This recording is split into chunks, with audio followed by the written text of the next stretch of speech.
gathering the fans with me. Syria. Good evening. My name is Angelica Suarez, and it truly is an honor for me to be here with you today to celebrate this really important milestone in your life. Congratulations to all of the graduates.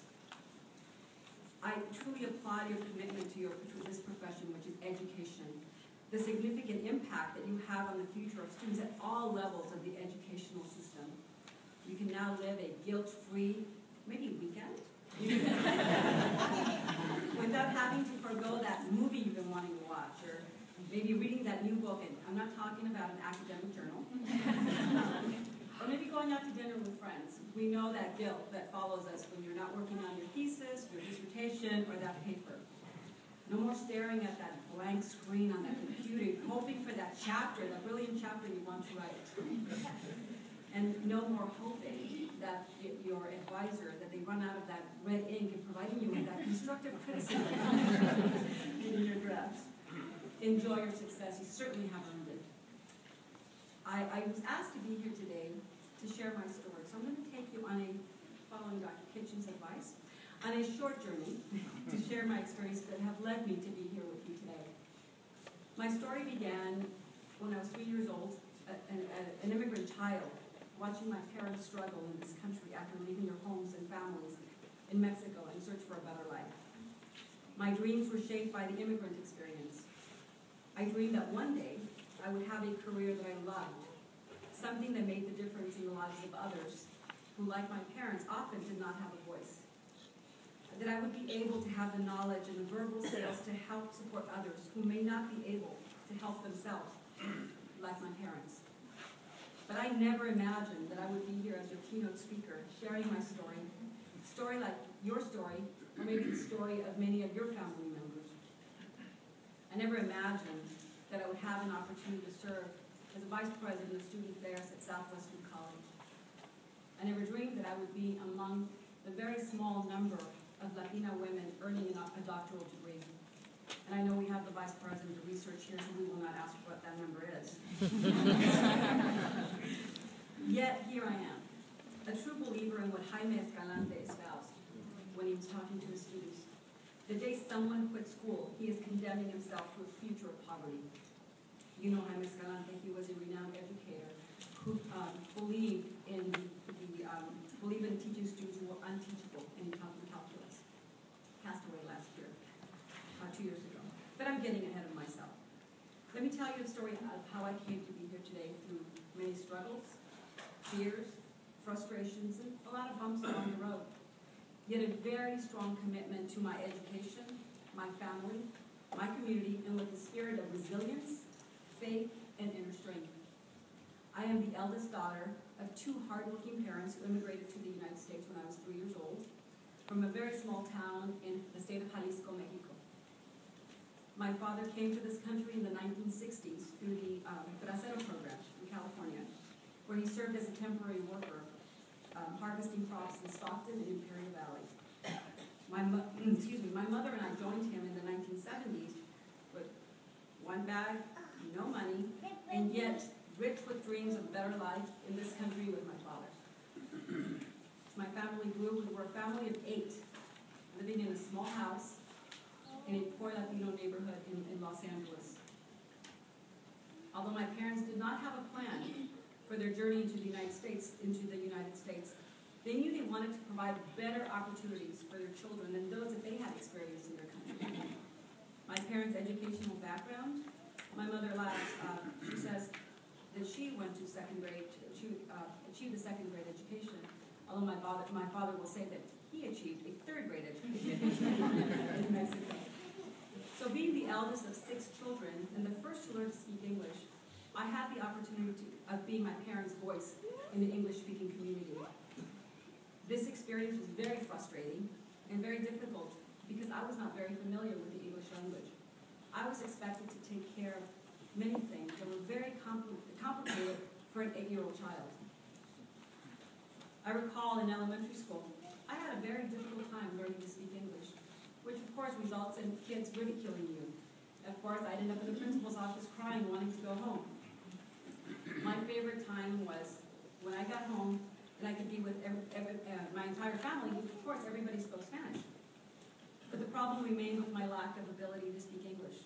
And so my teachers recommended that I needed to start watching television in English. And that's the only way that I was going to be successful in learning to speak English. However, I did learn an important lesson. If I was going to be successful in school and in life, I definitely needed to learn to speak English in order to be able to navigate a very difficult environment where I found myself in at that time. But this important lesson was also reinforced at home. Watching my parents struggle to make ends meet to support the family. My father was a gardener, and my mother a cleaning lady. So watching my parents struggle to communicate, often being ignored, discounted, treated unfairly because of their circumstances, lack of education, and inability to speak English, these were the experiences that served as my catalyst to do something different. These experiences also filled me with feelings of anger, frustration, and helplessness. Yet, they provided a very strong drive to pursue an education in order to serve as my parents' voice, and ultimately the voice of others who, like my parents, experienced the hardship of moving into a new country, facing many barriers, whether it was language, employment, and obviously education. What also became very clear to me is that education was the key to opening the door to many opportunities in all realms of life. In other words, education became that great equalizer and the best investment in our future. In the worst of circumstances, we can lose our home, we can lose our job, but we will never be able to lose the knowledge and the skills that education provides in order for us to reinvent ourselves and move forward. Having learned these lessons at an early age, I was the first in my family to graduate from high school and thereafter get a part-time job. Although my parents wanted me to obtain a full-time job upon graduation to help the family, I learned to negotiate early. I convinced my parents that if I was able to go to college, I would be in a better position to help them financially, and in other ways as well. And there began my journey into higher education at East Los Angeles College. Wow, so that was a few. In retrospect, this experience set the foundation for what was later to become my calling to serve as an educator in the community college system. Although East Los Angeles College had wonderful student support services, I did not initially obtain the necessary support that I needed, and of course, therefore, I did not have a very well student educational plan. Eventually, with the assistance of counselors, professors, staff at the college, at community colleges and in this program, they will follow you, they will ask you questions, what are you doing, what do you need to do, you haven't been to see me. And so they helped me, and I was able to finish my associate degree, yes, 3 years later, with 100 units richer, the scenic route, I get that, and decided to pursue a university education. So I transferred to Long Beach State, leaving the comfort of my family, my community. For me and my parents, the university was a world away, yet it was only 25 miles away. When I arrived at the university, I felt like a fish out of water. I was not very sure about my abilities, questioning whether I truly was prepared for university work. This fear was reinforced when I was told by one of my professors that perhaps I really did not have the academic ability to pursue a master's degree. And maybe I should be satisfied to earn my bachelor's degree.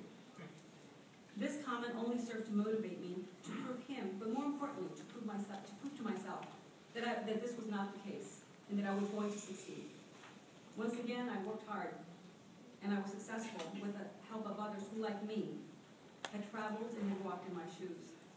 I graduated from Long Beach State University with a bachelor's degree in psychology with honors summa cum laude, and a master's degree in counseling psychology, also with honors. My mother often asked me when I graduated, "Are you finished with school? Is this it?" I'm sure you have family members that have asked you the same question, as I can tell by the laugh. And I would tell my mother, "Yes, for now, no promises." And so the journey that began with a community college degree from East Los Angeles College culminated with a doctoral degree from Loyola University, Chicago. Again, also with honors. I told my mother when I graduated, before she asked, "Yes, Mom, I am done with my formal education." Although she said, "Now I can tell my friends you're a doctor," I really needed to tell her it was not a medical doctor. We got that straightened out later. So although my parents had not always understood that I was pursuing what I was doing, pursuing a college education, they supported me through my education. And I think that many of the family members that are here will be able to relate to this. They gave me a right to school, a warm meal when I got home, a load of laundry, the knowledge that above all else, they supported me. Over the years, my strong mentor and partner has also been my husband, Omar. And I shared this story only to make the point that my educational and professional journey is truly a result of hard work, determination, mentoring, and commitment to education. Today, I'm grateful to my parents, and I applaud my sister. I'm still working on my brothers. For continuing a new tradition of higher education in our family, and whose children now will move forward knowing that higher education will be part of their life, establishing a culture of education.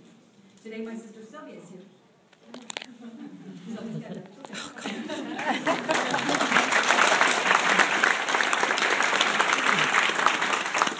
She's one of the youngest. She has her master's from Dominguez Hills, and she is an elementary school teacher.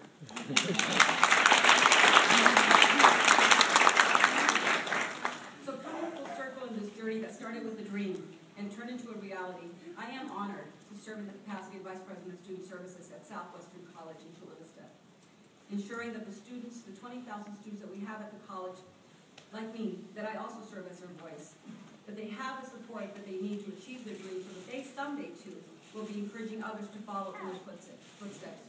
Because it is only through education that we can hope to make a difference in our lives, in the lives of our family, our community, and ultimately our country. It is through our education that we can break the barriers, destructive cycles, and make a difference in future generations. So today, I congratulate you for choosing a profession where you make a difference in the lives of people every day. And I also encourage you to bring others forward, as others have helped you, and to serve as role models. Thank you for inviting me to join you today, and congratulations to all of you.